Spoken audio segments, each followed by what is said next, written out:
1 year ago, I walked away from a job that I had considered at some point my dream job. And here's my story. I'm Dr. Sidhu. I am a family practice and lifestyle medicine doctor. I am also the proud founder of Spring Monarch Primary Care, which is a direct care practice here in Houston, Texas.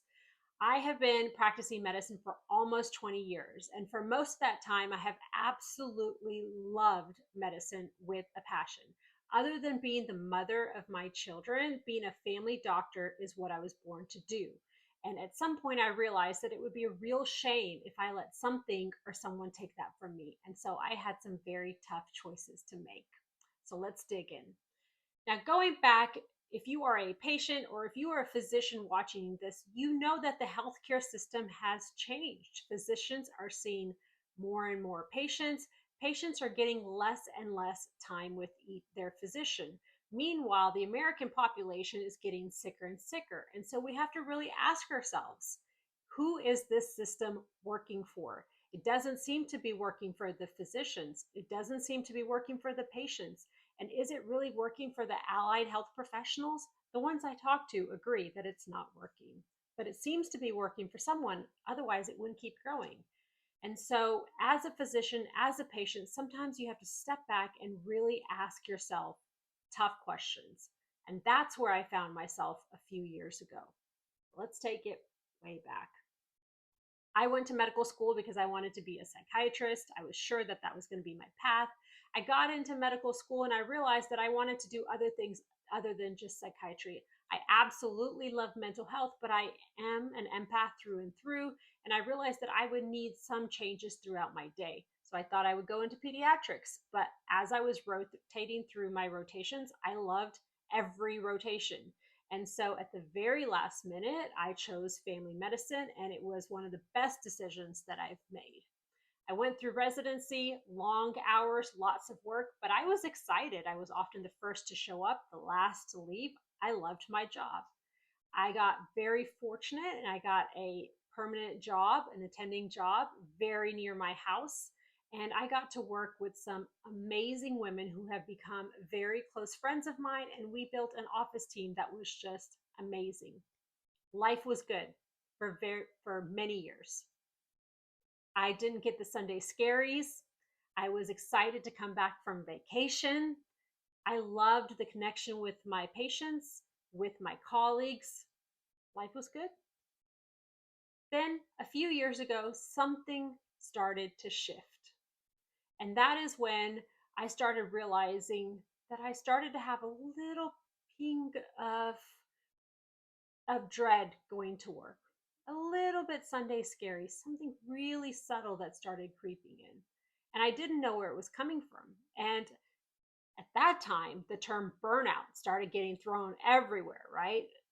Corporations were spending money on physician burnout. Health institutions were spending money on burnout. So I did all the things. I did what a doctor does. I made the diagnosis of burnout. I was given the diagnosis of burnout. And so I took the medicine for burnout, which y'all will know is yoga, vacations, meditations, connecting with colleagues, social events. But I wasn't getting better. And that felt confusing to me because as a physician, if I have the right diagnosis and I use the right treatment, I should be getting better.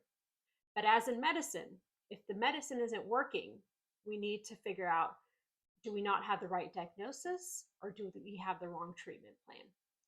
But I kept plugging forward. I looked around. Everyone else seemed to be burned out as well. Me maybe more than others, but I don't give up. So I just kept going. And what I started to realize that essentially my connection with patients was changing because panel sizes were growing. We were getting less time with each patient. And suddenly I had about 6 to 8 minutes with the patient. Now, I know you think you're scheduled for 15 minutes. So you schedule for 15 minutes, but it feels like you get like 3 minutes with the doctor. Why is that? It's because that 15 minutes includes the time that the nurse has to call you back, has to weigh you, has to reconcile your medications, get your depression screen, your fall screen. And what's left is what the doctor gets. And what's left, the doctor also has to finish their notes. So it leaves very little time for the patient physician. Now, if you remember a few minutes ago, I said that I absolutely love family medicine and it was the right choice for me. And the reason I love family medicine so much is those deep connections, those getting to know the whole family, getting to walk with patients in all seasons of life. But as the appointment times got shorter, the panel sizes grew, those connections started to feel weaker. But again, regroup, go on vacation, fix the burnout. But I wasn't getting better. Eventually, I got to the point where I just thought, I don't know if I love this anymore.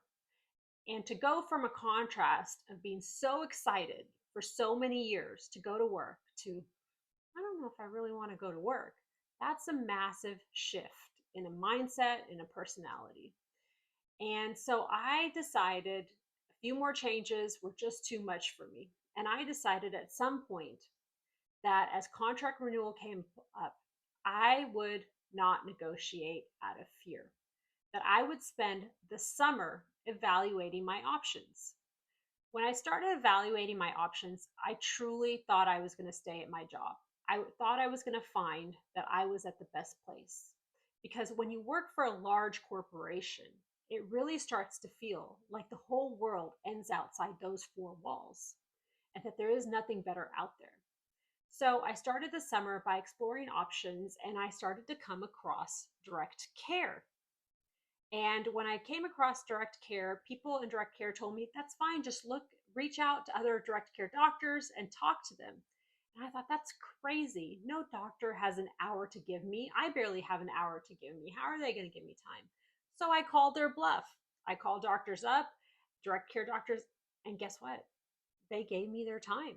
They talked to me, and they were all saying the same thing, that they thought I could do it, which was odd to me because I didn't think I could do it. I am a rule follower. I am the oldest of four children in an immigrant family. I did everything according to the book. I do everything in a box. How could I leave my job, own a business, which I've never done before, and become an entrepreneur in my mid 40s? Sounded crazy to me. But there were all these people who were telling me they absolutely thought I could do it. Meanwhile, at work, I decided to just put my head down and just do it their way because there's this whole notion that maybe I am the problem. Maybe I'm the one that's fighting it. Everyone else seems to be okay. I mean, I don't think they're really okay, but they seem to be okay. So maybe I am the problem. So I put my head down and just did it that way. By the end of the summer, two things happened. I was more miserable at work than I had ever been. And I had found this whole other world of direct care, but I still wanted to stay. I felt my patients were upset because I wasn't spending time with them at work. It felt like at home I wasn't spending enough time with my kids. It felt like I wasn't being the kind of physician I want to be, the kind of mom I wanted to be, and at sometimes not even the kind of human being I wanted to be. And it felt very disconnected from why I got into medicine. We get into medicine and we take oaths to do no harm. We get into medicine because of a passion of helping people. And suddenly everything just felt overwhelming and unfulfilling and incomplete. And I really fought through those contract decisions. And then one day on November 6th, one more thing happened and I just couldn't do it anymore. I went home and I told my husband, I think that the doors are all be closed on us. I think that every door I knock on, it's a no. Every door I go in and I knock and I say, this is how I need help. And the answer is no. When are we going to realize that the doors are being shut? How many more no's are we going to accept? And he said, I think you're right. I said, really? So I'm going to turn in my resignation tomorrow? And he said, yeah. I went the next day. I cried all the way to work. I got my colleagues who I had told that I would tell them first, called them into the office. I couldn't get the words out, but they knew.